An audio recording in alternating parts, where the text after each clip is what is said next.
오늘 은혜 받으실 말씀은 요한복음 6장 16절부터 21절까지 말씀입니다. 요한복음 6장 16절부터 21절까지 말씀을 다 함께 봉독하시겠습니다. 저물매 제자들이 바다에 내려가서 배를 타고 바다를 건너 가버나움으로 가는데 이미 어두웠고 예수는 아직 그들에게 오시지 아니하셨더니 큰 바람이 불어 파도가 일어나더라. 제자들이 노를 저어 10여리쯤 가다가 예수께서 바다 위로 걸어 배에 가까이 오심을 보고 두려워하거늘 이르시되 내니 두려워하지 말라 하신대 이에 기뻐서 배로 영접하니 배는 곧 그들이 가려던 땅에 이르렀더라. 아멘. 할렐루야. 저는 오늘 함께 읽은 요한복음 6장 16절에서 21절까지의 말씀을 가지고 물 위를 걸으심 이와 같은 제목으로 말씀의 은혜를 나누기 원합니다. 오늘 말씀의 제목을 함께 고백하겠습니다. 물 위를 걸으심. 우리가 이제 요한복음 1장부터 쭉 6장 이제 거의 다 읽지 않았습니까? 이 요한복음을 읽다 보면 예수님께서 표적을 행하실 때마다 사람들이 두 무리로 나눠지는 것을 볼 수가 있습니다.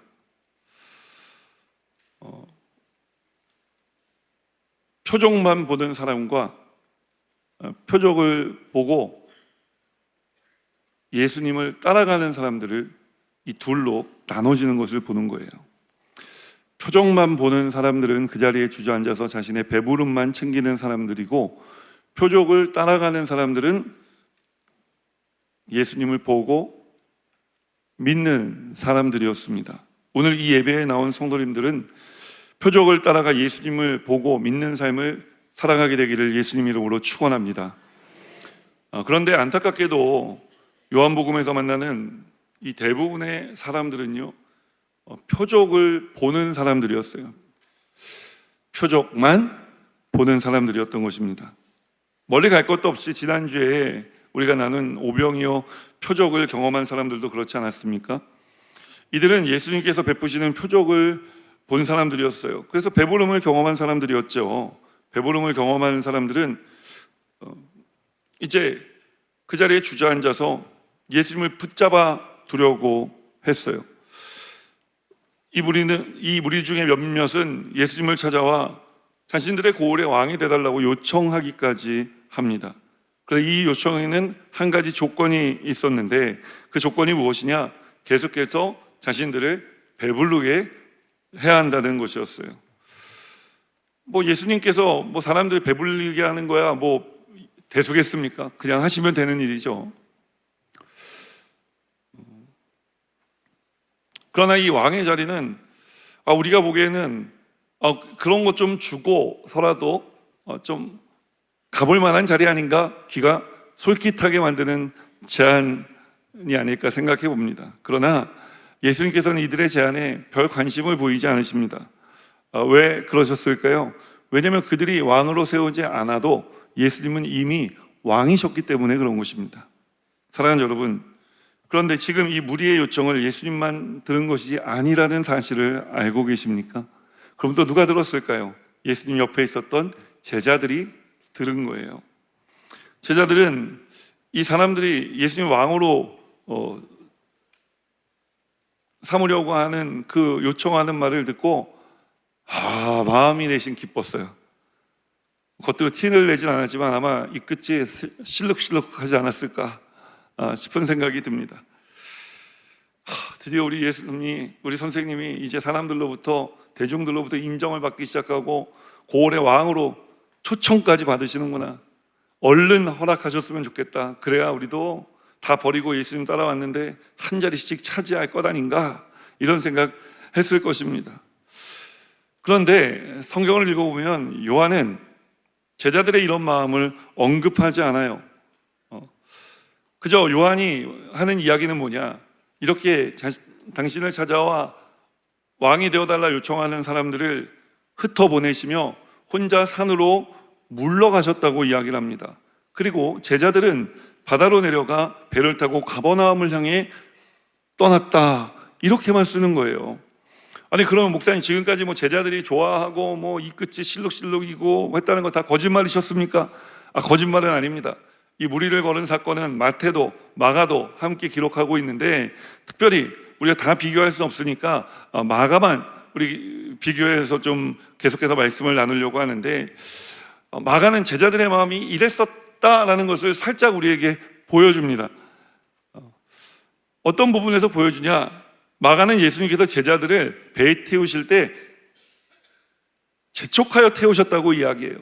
요한은 스스로 탔다고 이야기했거든요. 근데 마가는 예수님께서 재촉해서 태우셨다고 이야기하는 거예요. 무슨 말입니까? 억지로 떠밀어 태웠다는 말씀이에요.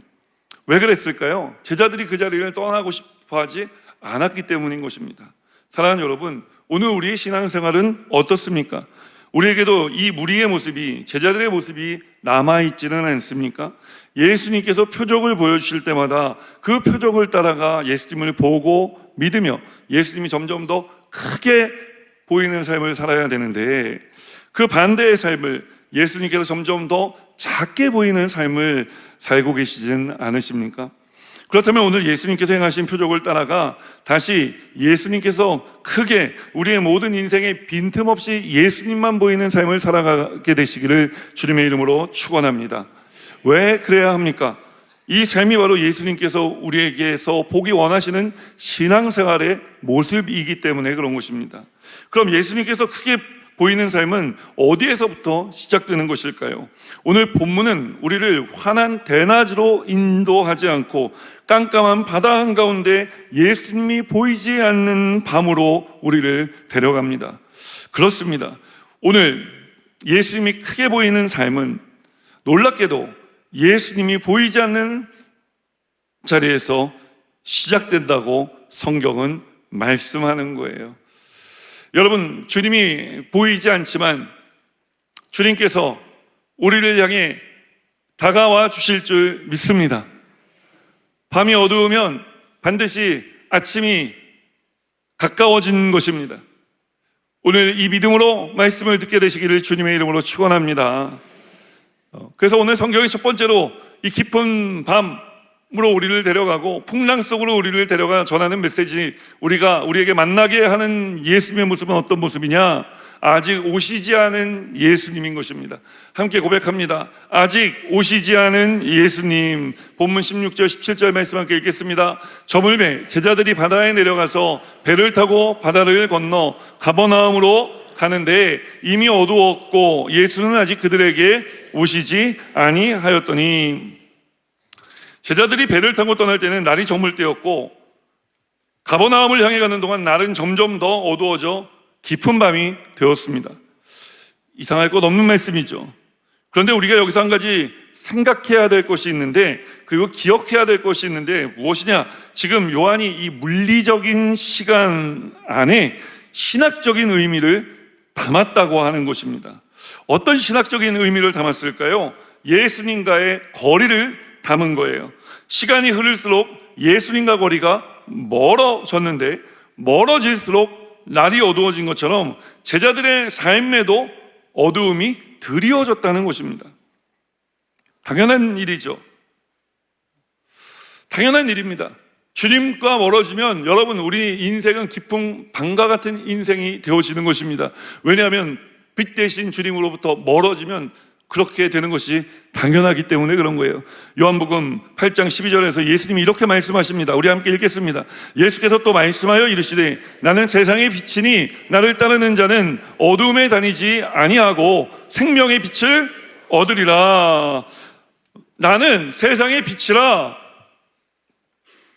빛으로부터 멀어지면 어둠이 다가오는 것입니다. 사랑하는 여러분, 우리도 예외는 아닙니다. 빛 대신 주님으로부터 우리가 멀어지면 우리 삶에도 어둠이 찾아와 깔리고 마침내 한밤중과 같이 깊은 어둠 속을 우리는 살아가게 되어지는 것입니다. 성경은 제자들이 또 우리가 왜 이렇게 되었는지 정확하게 말해줍니다. 우리 주님을 표적으로만 보았기 때문에 이렇게 된 거예요. 표적은 보고 따라가라고 세운 것인데, 표적만 보고 그 자리에 주저앉아 우리 신앙생활이 멈췄기 때문에 그런 것입니다. 오늘 이렇게 제자들처럼 우리의 삶에도 어둠이 찾아와 점점 깊어져 가고 있는 이 밤길을 걷다 이 자리에 나오신 분들이 계시지 않으신지요?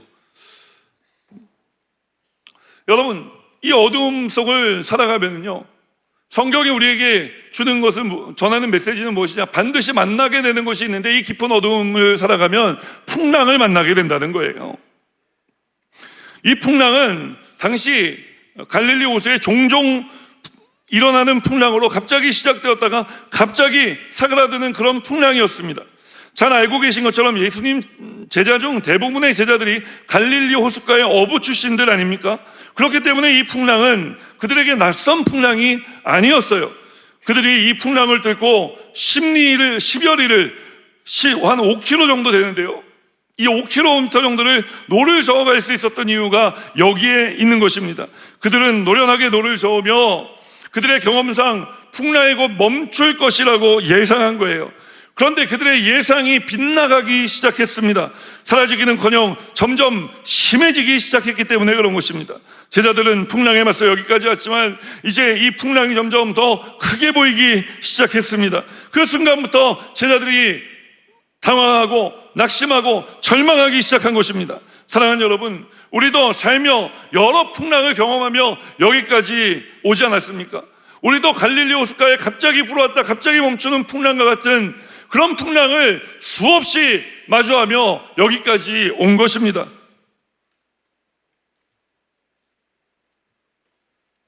그런데 오늘 그 숱하게 지나온 풍랑, 어제도 일었던 바람이고 오늘도 이는 바람일 수도 있는 그런 풍랑을 보고 당황합니다.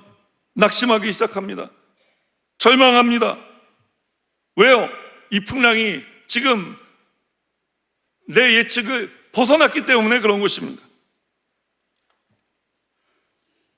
여러분, 지금 제자들의 문제가 무엇입니까?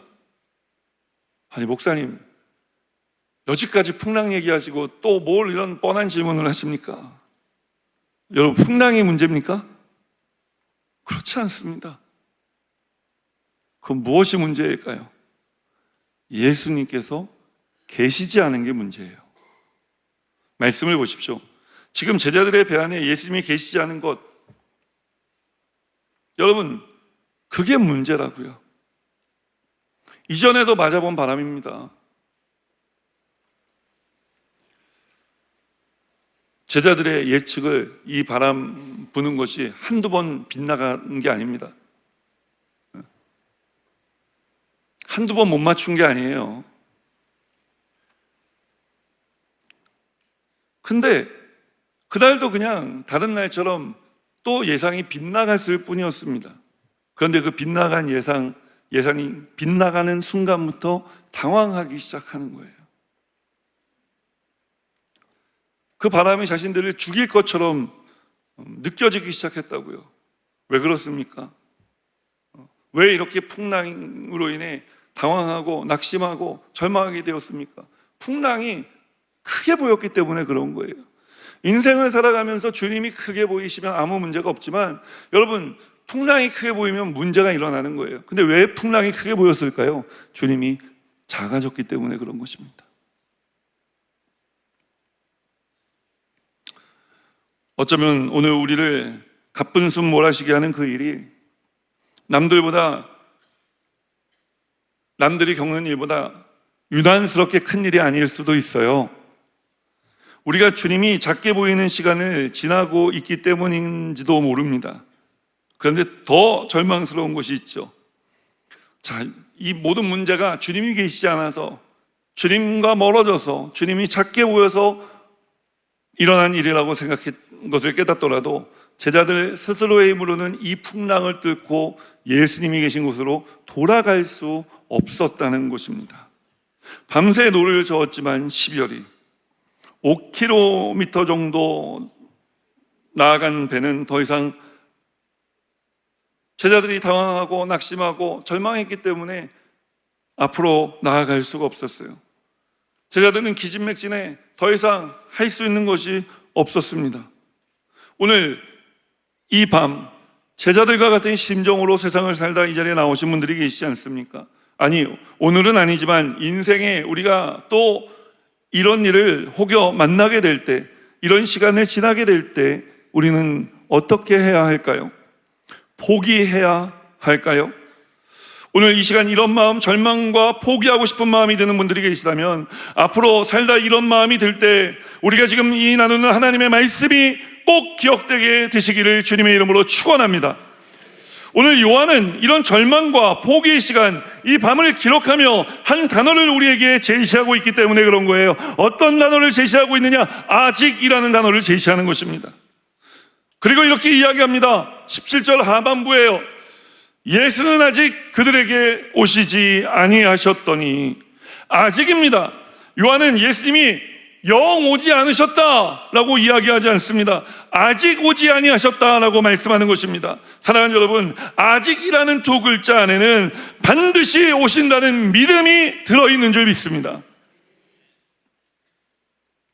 우리 주님은 우리가 갈 수 없지만 우리를 향해 다가와 주실 줄 믿습니다. 그리고 우리가 한 가지 더 기억하고 넘어가야 될 것이 있는데, 제자들은 예수님께 산에 올라가시고 자신들은 바다로 배를 타고 나가 요한이 보기에는요, 또 그리고 마가도 마찬가지고요, 예수님과 멀어지고 있다고 생각을 했어요. 그런데 정말 그랬을까요? 제자들은 예수님으로부터 멀어지고 있었던 것이 맞는 것 같습니다. 요한의 눈으로 보기에도 마가의 눈으로 보기에도 그랬으니까요. 그럼 예수님은 어떠셨을까요? 마가는 이 밤을 우리에게 이렇게 전합니다. 마가복음 6장 48절에 보면 바람이 거스름으로 제자들이 힘겹게 놓아졌는 것을 보시고, 예수님께서는 산 위에서 그들을 보고 계셨다 말씀하는 것입니다. 무슨 말입니까? 어두웠고 멀었고 풍랑이 일어 잘 보이지 않았지만, 깊은 밤이었지만 주님의 눈에서 제자들이 한 번도 벗어난 적이 없었다는 거예요. 멀어진 것은 제자들의 눈이었지 주님의 눈이 아니었다 말씀하는 것입니다. 사랑하는 여러분, 지금 예수님께서 그런 여러분을 향해, 우리를 향해 오고 계심을 믿으시기를 주님의 이름으로 축원합니다. 우리는 풍랑과 같은 일을 만나 낙심하고 절망해 주님께 나아갈 수 없지만, 우리 주님께서는 이 풍랑을 뚫고 거친 물을 밟고 걸어 우리에게 오고 계시는 줄 믿습니다. 아직 오시지 않은 예수님이시지만 그 주님은 곧 오실 예수님이신 줄 믿으시기를 주님의 이름으로 축원합니다. 그리고 오늘 우리가 성경 속에서 만나게 되는 두 번째 예수님의 모습은 어떤 모습이냐? 물을 밟고 서셔서 내니 두려워 말라 말씀하시는 주님이신 것입니다. 함께 고백합니다. 물을 밟고 내니 하시는 예수님. 19절 20절 말씀 함께 읽겠습니다. 제자들이 노를 저어 10여리쯤 가다가 예수께서 바다 위로 걸어 배에 가까이 오심을 보고 두려워하거늘 이르시되 내니 두려워하지 말라 하신대. 제자들이 풍랑 속에 낙심하고 절망하고 있을 때 예수님께서 풍랑이 있는 바다 위를 걸어 제자들을 향해 오셨습니다. 어두운 데다 풍랑까지 불어 앞이 잘 보이지 않던 제자들은 예수님이신 줄 미처 알아보지 못하고 두려움에 빠졌어요. 그럴 수 있죠. 저도 그랬던 기억이 있습니다. 오늘 말씀을 준비하면서 생각해 보니까 제가 한 5살인가 6살 때쯤 저 이제 시골집에 갔는데, 방학 되면 시골집 가지 않습니까? 어렸을 때는. 그 청량리역에서 기차를 타고 송출을 지나 일령이라는 곳이 있어요. 가보신 분들 계십니까? 이제 그곳에 저희가 갔는데, 당시에는 여러분 혹시 시골집에 까만색 전화기 아세요? 이렇게 돌려가지고 받으면, 수화기 들면은 교환이 나오는 전화기요. 거기 서울 좀 연결해 주세요. 다 서울 분들이시구나. 예, 그래서 이제 왜 이런 옛날 얘기를 드리냐면은, 그런 시절에는요, 전기가 잘 들어오는 것 같다가 갑자기 뚝 끊어질 때가 있어요. 전기가 나갈 때가 있어요. 제가 이제 할머니, 할아버지 안방에 주무시고, 저는 이제 가면은 사촌 형들하고 같이 이제 건넌방에서 자는데, 형들하고 막 노는데 갑자기 불이 탁 전기가 나간 거예요. 제가 순간 금방 놀고 있었는데 형들도 안 보이고 깜깜하고 겁이 더럭 났었나 봐요. 그래서 제가 막 울었어요. 막 울었는데 할머니가 안방에서 울지 말거나 할머니가 금방 갈 테니까. 생각해 보면은 사촌 형들이 참 나빴습니다. 제가 막내였는데 제가 우니까 아무 말도 안 하고 그냥 저 놀려 먹으려고 있었던 것 같아요. 제가 할머니 말씀을 듣는데 얼마나 아직 오시지도 않았는데 할머니 저기 계시구나 라는 것만 아는 것만으로도 얼마나 제가 마음이 진정이 됐었는지 모릅니다. 오늘 예수님께서도 그러셨어요. 깊은 어둠 속에 풍랑을 만나 두려움과 절망에 빠진 제자들을 향해 다가오시며 내니 두려워하지 말라고 말씀하시는 것입니다. 예수님의 말씀에는 능력이 있어 이 음성을 들은 제자들은 여전히 깊은 밤 풍랑 속에 있었지만 마음의 평안함이 찾아오기 시작했습니다. 사랑하는 여러분, 오늘 제자들에게 말씀하시는 예수님께서 오늘 이 예배에 나온 저와 여러분에게도 동일하게 말씀하고 계시는 줄 믿습니다. 이 말씀을 들을 때 상황은 여전하지만 제자들처럼 우리 마음에도 평안함이 생겨나는 줄 믿습니다.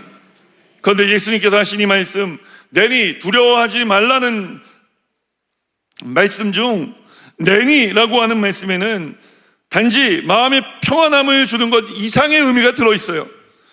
어떤 뜻이 있을까요? 이 부분 내니를 영어 성경은 It is I, 그가 나다라고 이야기를 합니다. 그리고 헬라어 성경은요 에고 에이미라고 기록을 해요. 에고 에이미라는 말은요 나는 이다라는 말이에요. 문장이 완성되지가 않지 않습니까? 에고 에이미, 나는 이다. 무엇이라는 말이 없어요. 나는 목자다도 아니고 나는 빛이다도 아니고 나는 그냥 이다. 근데 여러분, 이렇게 말할 수 있는 분이 누가 있겠습니까? 사실 이 에고 에임이라는 말이 처음 등장한 것은요 출애굽기 3장 14절에 모세가 불붙은 떨기나무 아래 엎드려 하나님 당신의 이름이 무엇입니까? 라고 물어봤을 때 하나님께서 당신의 이름을 처음 말씀하신 그것이 바로 에고 에임이에요. 함께 이 본문을 읽겠습니다. 하나님이 모세에게 이르시되 나는 스스로 있는 자이니라. 또 이르시되 너는 이스라엘 자손에게 이같이 이르기를 스스로 있는 자가 나를 너희에게 보내셨다 하나. 나는 스스로 있는 자라. 그것이 에고 에임이라는 말입니다. 무슨 말입니까?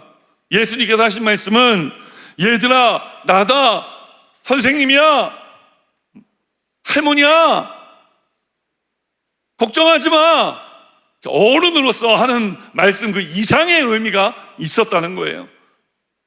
예수님께서 당신이 이 풍랑 속을 헤치며 일렁이는 파도를 밟고 걸어오시며 당신이 하나님이심을 드러내셨다는 것입니다.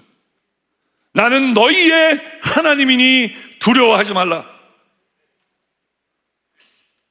예수님께서 이 말씀을 어디서 어떻게 하셨습니까?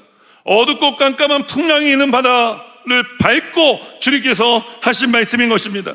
누가 우리 인생의 풍랑을 밟을 수 있습니까?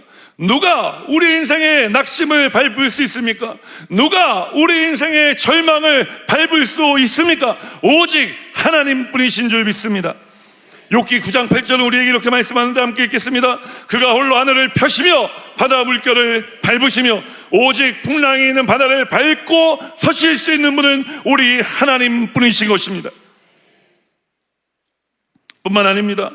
하나님께서만이 이 풍랑 속에 있는 제자들을 안전하게 구원해 주실 수 있는 분이심을 이미 오래전 이사야 선지자를 통해 하나님 말씀하셨는데, 이사야 43장 1절로 2절 말씀 우리 함께 선포하겠습니다. 야곱아, 너를 창조하신 야훼께서 지금 말씀하시느니라. 이스라엘아, 너를 지으신 이가 말씀하시느니라. 너는 두려워하지 말라. 내가 너를 구속하였고 내가 너를 지명하여 불렀나니 너는 내 것이라. 내가 물 가운데로 지날 때에 내가 너와 함께 할 것이라. 강을 건널 때에 물이 너를 침몰하지 못할 것이며 내가 불 가운데로 지날 때에 타지도 아니할 것이고 불꽃이 너를 사르지도 못하리니. 사랑하는 여러분, 오늘 예수님께서 우리에게도 말씀하십니다. 내니 두려워하지 말라. 나는 너의 하나님이다. 이 온 우주 만물 천지를 창조한 하나님이다. 두려워하지 말라. 오늘 이 시간 우리에게 말씀하시는 주님의 음성을 들을 때 그 말씀이 힘 있는 말씀되어 우리를 사로잡고 있는, 주님보다 더 크게 보이게 만드는 모든 일들을 쭈그러뜨리고 사라지게 하고 예수님이 크게 보이게 해 주시는 줄 믿습니다.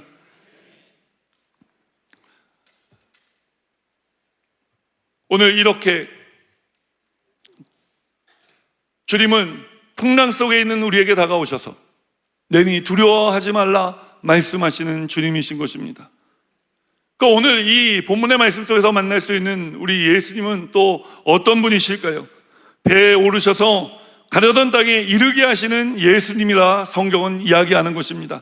함께 고백합니다. 배에 오르셔서 가려던 땅에 이르게 하시는 예수님. 본문 21절 말씀 함께 읽겠습니다. 이에 기뻐서 배로 영접하니 배는 곧 그들이 가려던 땅에 이르렀더라.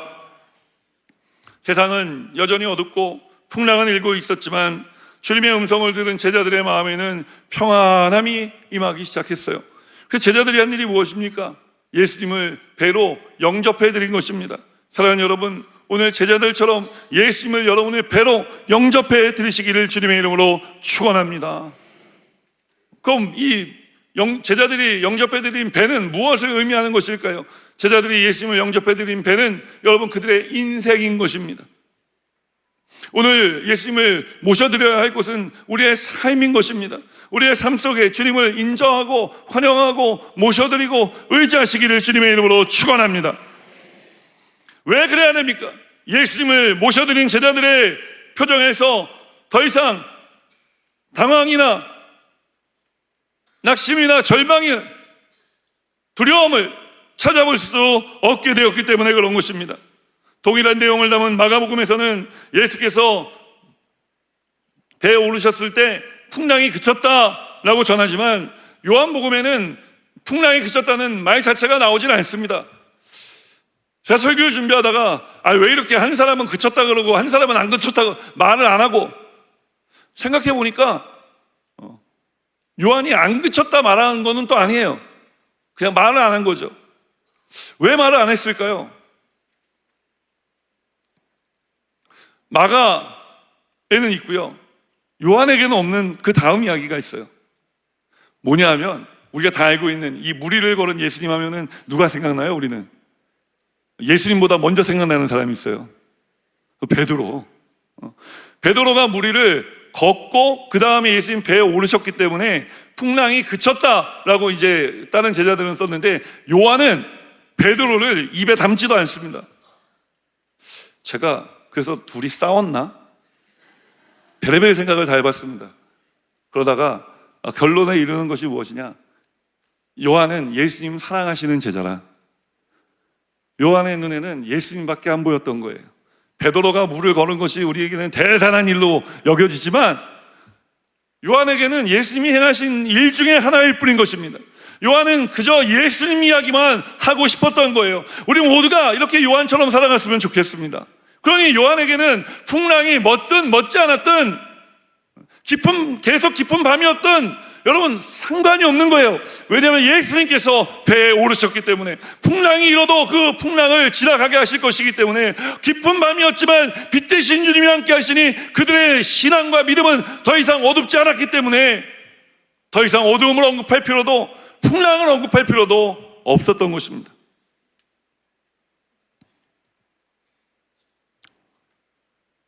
요한은 예수님께서 배에 오르신 다음에 곧 얼마 안 돼요, 목적지에 도착했다고 이야기를 해요. 근데 이 목적지가 어디였느냐? 예수님이 가라고 정해주신 곳이 아닙니다. 제자들이 배를 타면서 우리 가버나움으로 먼저 가 있자, 이렇게 얘기한 거죠. 저녁 6시에 노를 잡았습니다. 그리고 예수님이 무리를 걸어 제자들에게 오신 것이 새벽 3시가 넘어서였어요. 9시간 동안 무진장 열심히 노를 저은 겁니다. 그래서 몇 킬로 갔어요? 10열이 5킬로 정도 배를 저어 갔는데, 마가복음을 읽어보면요, 우리가 요한복음은 곧 도착했다니까 아유 그래도 열심히 노를 져서 거의 다 도착은 했네. 과연 그럴까요? 마가는 예수님께서 배에 오르셨을 때 아직도 그들은 갈릴리 호수 한가운데 있었다고 고백을 합니다. 밤새도록 노를 저었습니다. 이 풍랑을 헤쳐나가기 위해 제자들은 아낌없는 노력을 기울였습니다. 그런데 그 결과는 뭐였다는 거예요? 여전히 호수 한가운데였다는 거예요. 멀리 간 줄 알았는데 제자리 걸음했다는 거예요. 사랑하는 여러분, 우리도 살다 보면은 인생의 풍랑 앞에 이렇게 될 때가 있지 않습니까?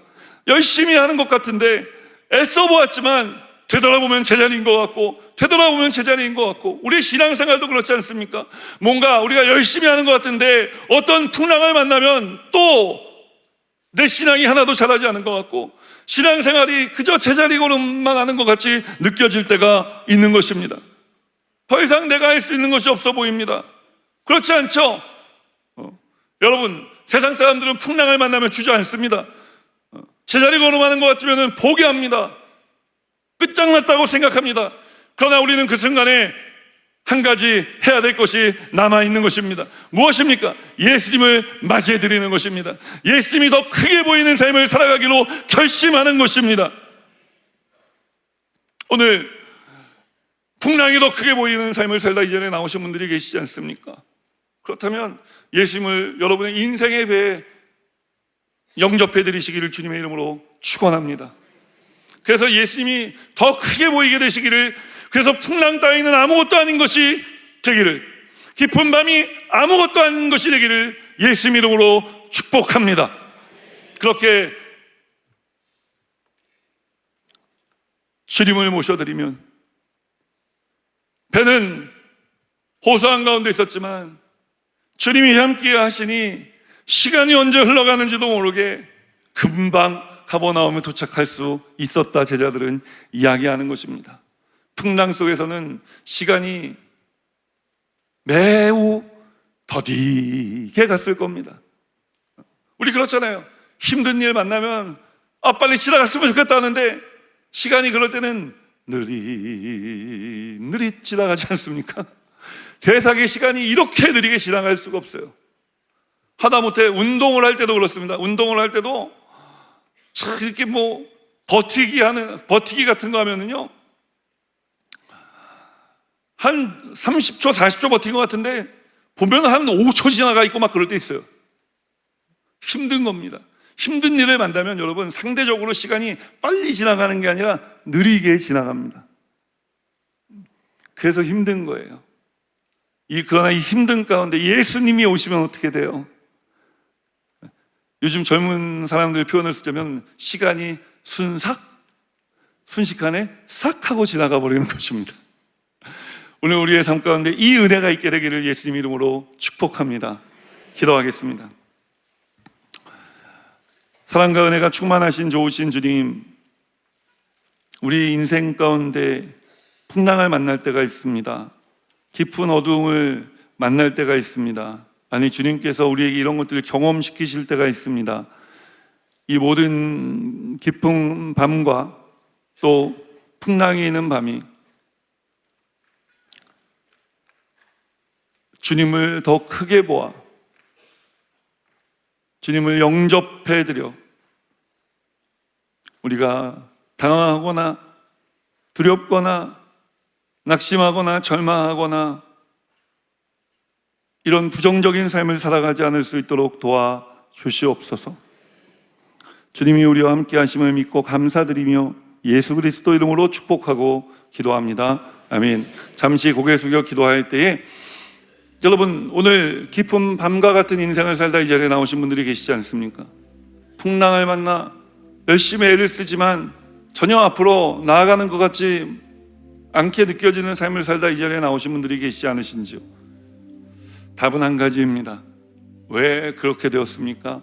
예수님이 계시지 않아서 그렇게 된 것입니다. 그러니 오늘 이 시간 이 문제는 쉽게 해결될 수 있습니다. 예수님을 여러분의 구주로 모셔드리고 고백하면 되는 것입니다. 여러분, 예수 믿고 구원 받으십시오.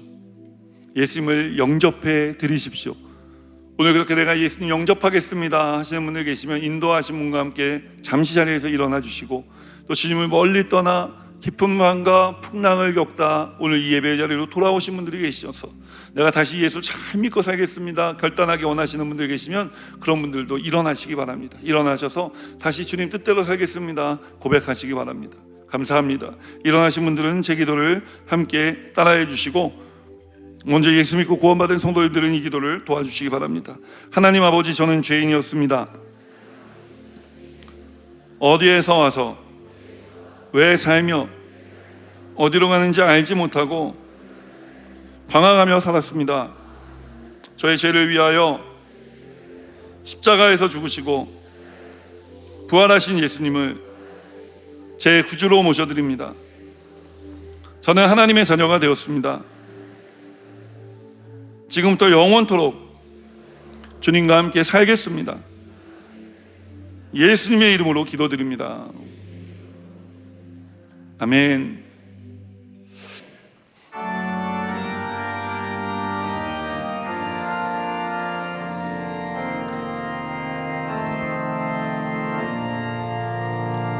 하늘에 계신 아버지, 주님 나라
이제 우리 구주 예수 그리스도의 무한하신 은혜와 하나님 아버지의 크고 넓으신 사랑하심과 보혜사 성령님의 내주 교통하실 뿐만 아니라 삶 속의 능력으로 역사하시는 충만한 역사하심이 우리를 걸어 우리에게 오신 주님의 손을 붙들고 세상으로 나아가는 거룩한 주의 백성들의 삶에마다 이제로부터 영원토록 함께 하시기를 축원하옵나이다. 아멘. 좋으신